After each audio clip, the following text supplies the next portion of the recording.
Hey, what's up, guys? Big Irish Jay here for another episode of Ask a Black Guy.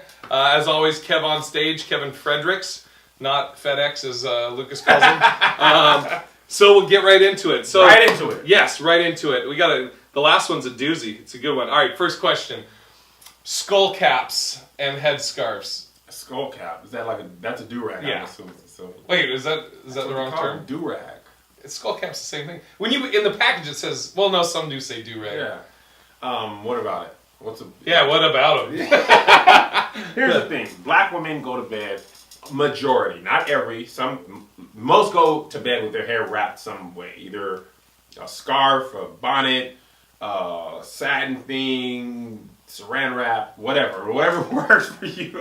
And does it bother me? Absolutely not. Here's the thing, Jay. My mom's black. My sister's black. I grew up knowing that once bedtime. No, why the? And also with the guys, the do-rag for the waves. So for black women, I know a lot of these, but this is for the white people listening. Explain to the white people why the yes. do-rag? I thought that doesn't bother me at night. Well, anyway, I'll explain. When I grew up, my mom's sister at night, in order to maintain their hair, they had to wrap it up. I just went out. No, I just went out. We're still good, right? All right, yeah. All right. In order to maintain their hair, it needed to be wrapped. I'm not sure why. Like, I've asked my wife, here's the thing that's interesting, and I'm ignorant in some things.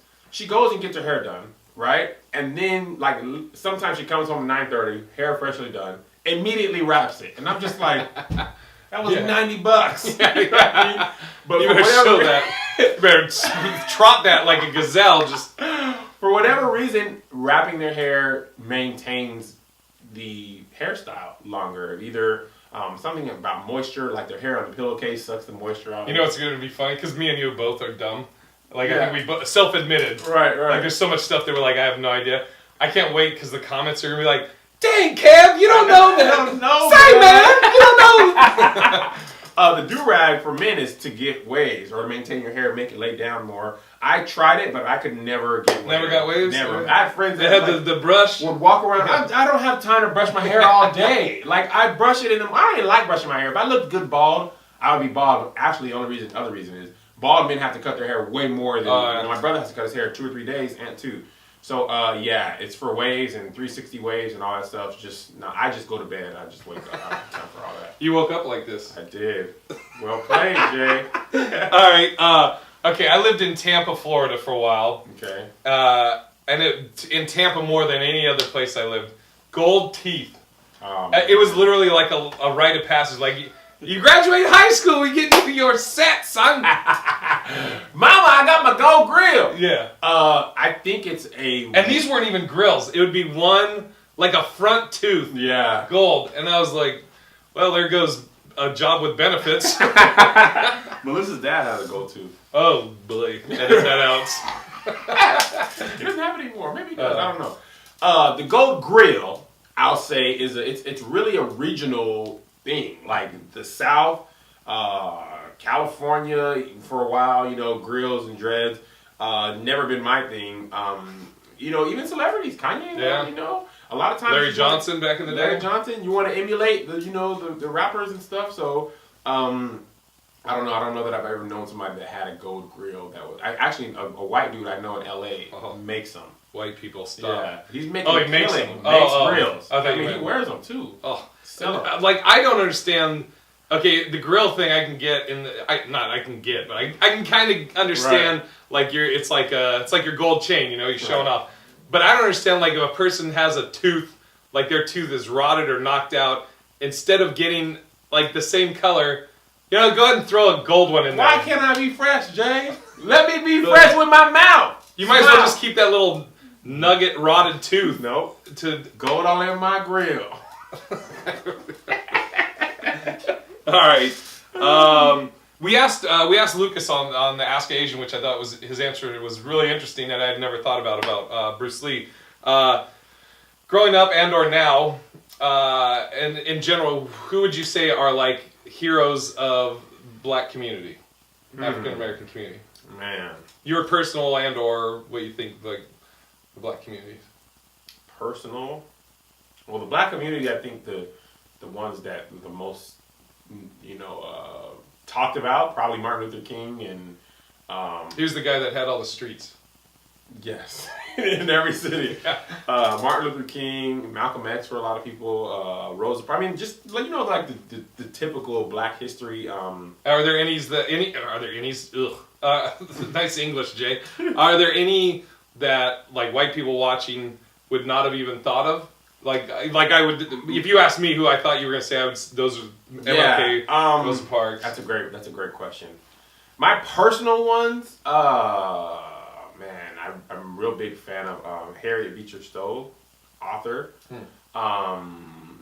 Olada Equiano, he documented his, capture from slavery and was taken to America, he wrote about it. Right. So that was actually one of my favorite readings. I'm trying to think of some unknowns that people could know. Those are probably my two. I'm a big Frederick Douglass. He's I like the people who wrote about their things. So Joyner Truth is a big one for me. She's fairly popular too, though, because she did a lot of speaking for women's rights. Even before Black people in general had rights. So yeah, those would be my. Olada Equiano is one of my favorite though. All right, and a lot of people don't know about him. No, that's great. All right, and last one. Somebody had posted this question. Are you, or why does it seem that some Black people are tired of all the slavery movies? I was going to say musicals. Oh my God. What's the musicals? What? And my movies. friend is one who's like, okay, enough. All right. Like, enough with the slave movies. Okay, let me answer because to be honest, we definitely are tired of. Yeah, we're like, I'm just kidding. Hey, we're sorry. Yeah, we get it. Bill Burr actually has a hilarious bit about all the Black movies where he talks about when the swimming one. He's like, it's come to swimming. He's like, I've gotten to the point that I really don't care anymore. Right. He's like, it's a recreational activity. He's like, I don't remember people being like, they're in the pool. Get them out of the pool. There was a time though, man. Oh no, I know. His bit is hilarious. Yeah. Here's the thing. It's hard for me because I like history. Right. So I like stories about history in general. Slavery, the Holocaust. Watched a lot of movies about the Holocaust. Even war movies. I just like history, and there's always seems to be something I didn't know. Like the movie The Monuments Men with George Clooney. Oh, yeah. I haven't seen that. But that was a wrinkle that I was unaware of. 12 Years a Slave. I had known that men were, captured from up north and taken down. I hadn't read any books, so that was a slave movie, but it told a story in a way that I was not familiar with. So it doesn't bother me.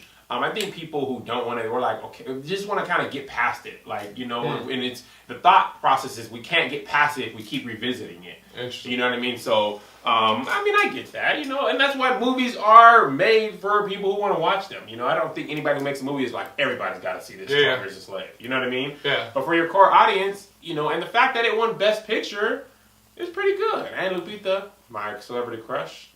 Is that? Oh, man. I don't know who my celebrity crush would be. Love Lupita. She's defies Hollywood's view of beauty.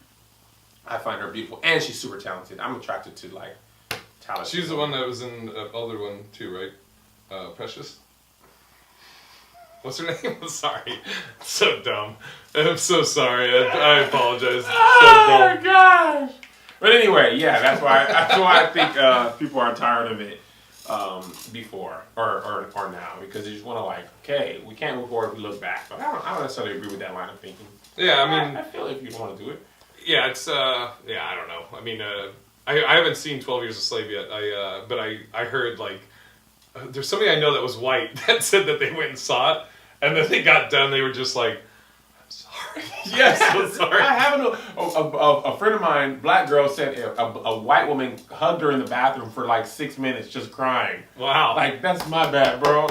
Dude, I remember, not that Django is historically accurate, but I remember I went and saw that. I think I was on a date with a mixed girl, and I was just like, oh boy, probably a bad idea to go on a date to see Django with a black lady. Oh boy. Yeah, exactly. So you think that's funny, Jay? Yeah. You think my struggle is funny? Yeah, not good.